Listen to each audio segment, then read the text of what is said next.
thing I want to touch on top of that. I think as your people are starting to grasp onto, you guys need to start going overseas.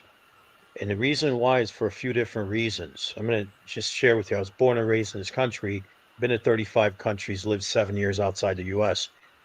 Tell you the truth, other than working here, I don't know why you guys be. I mean, I would still, you still have your feet on the ground and have your roots here, but I would really start traveling. And the reason why is because Black Americans need to. I will tell you the truth. I'm be very direct with you guys. You guys need to go to Africa and take advantage of the fact that you have African roots with an American mindset, whatever that looks like. Doesn't have to be American mindset, however they want to define it. And you guys got to start building businesses in those countries. Those Africa's rich in resources. The Chinese are going there, but you have a leg on them. One is you have I don't want to say the American mindset, but the entrepreneur mindset. It's naturally ingrained in you because of our environment that we're in. So we see stuff that other people don't see when we go to other countries. I tried to open a business in South America. Um, it just wouldn't work as a culture. Worked against, but I took the risk, and that's how you learn in life. It's not the failures. It just you know risks Now, how that many you times you take. fall, but how many times you get back up? I got you. I'm Keep not doing. But I would say you I'm guys not really need to disagreeing with start you, looking into Murad. Africa. Can I present something to you Oh, though? I'm not oh, no, disagreeing no with you, time. but I Please just want let to him print something finish. to him. Let him finish. I think you Right guys there. need to. I just want to. I want to present. I want him to keep going. I just want to present something to him to go along with his thought, Okay. right? Because I watched the video the other day where the guy said Africa is where Africans go to die.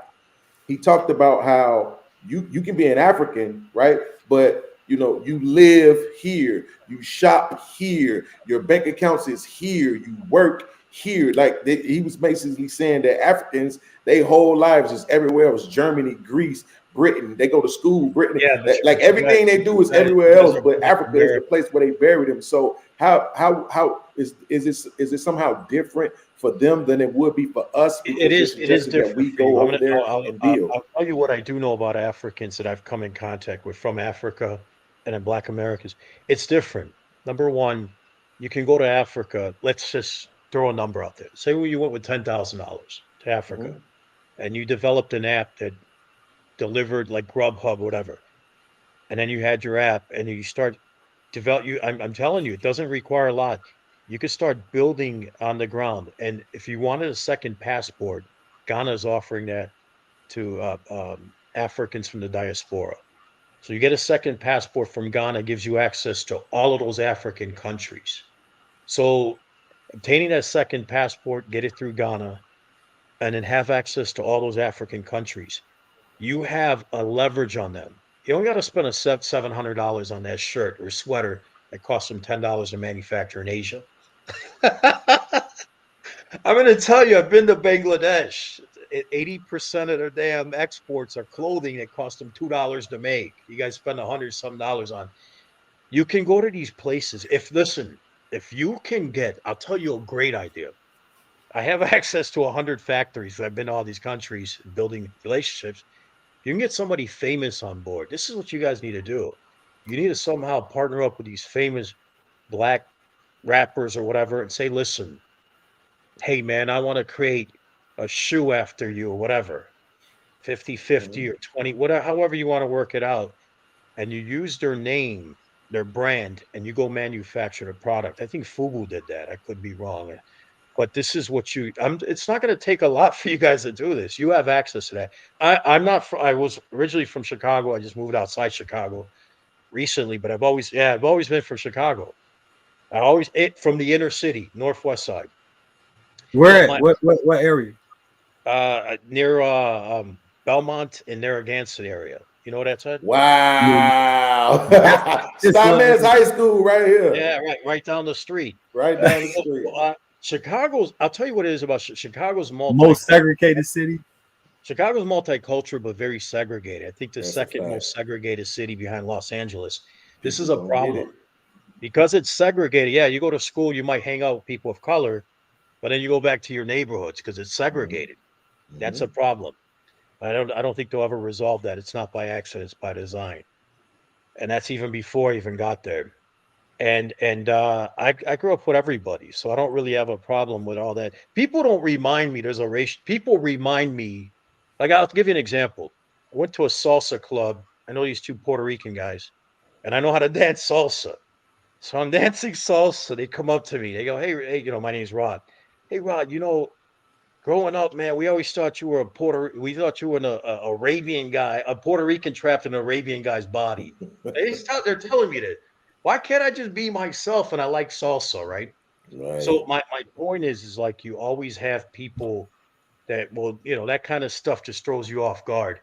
But not getting off the topic, you guys have access to a lot of stuff. And you know what? I'm going to tell you the truth on behalf of my people. We thank your community for what your ancestors have done. And even in the 60s and 70s, and you don't hear it enough, and you should hear it enough. You guys need to be acknowledged for that, what your grandparents have done, your parents, right? They've done in the 50s and 60s, have made life easier for other people of color, And so, Yeah, that's big, so at man. the end of the Peace day, and, be and, unto and you, really, to man. be honest with you, the struggle, everyone has an individual experience overall. So, I mean, I didn't have it easy and whatever it is, but I don't want to get into all that. It's not going to progress and move us forward.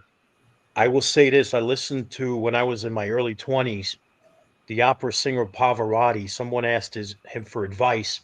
He said, the best advice he can give young people and even adults, old adults, he said, live local, think global. So this is what you guys as a community have to start doing, is thinking global.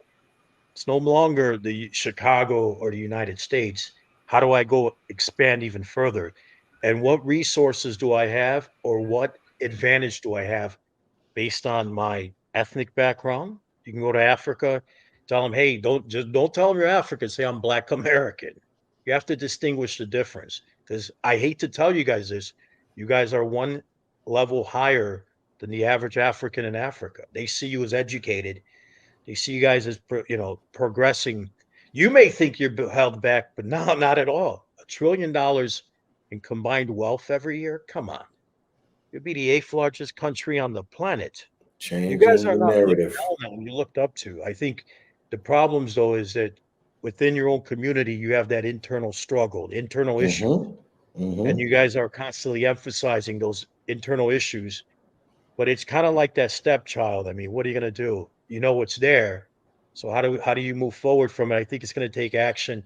But I think if you guys really were able to just expand even further, look at, okay, what do we have in front of us? Well, I got a passport.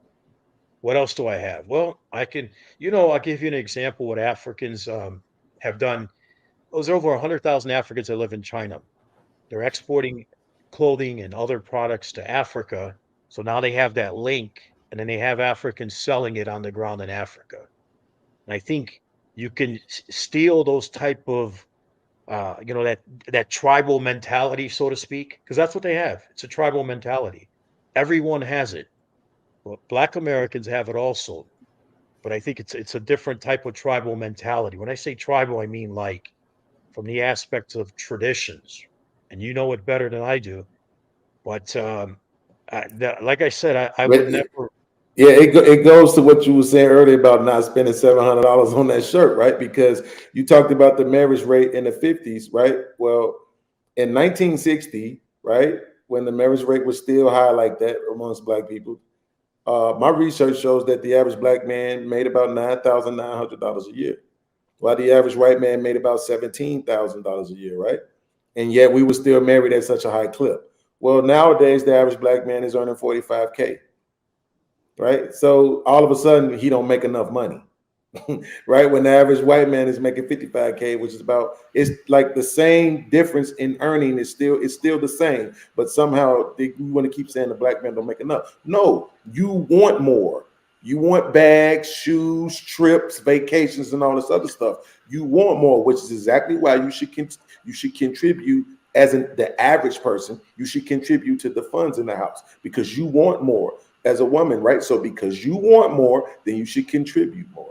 That way we can do all this other stuff that you want to do. I Because remember on average, the average Black man can still provide.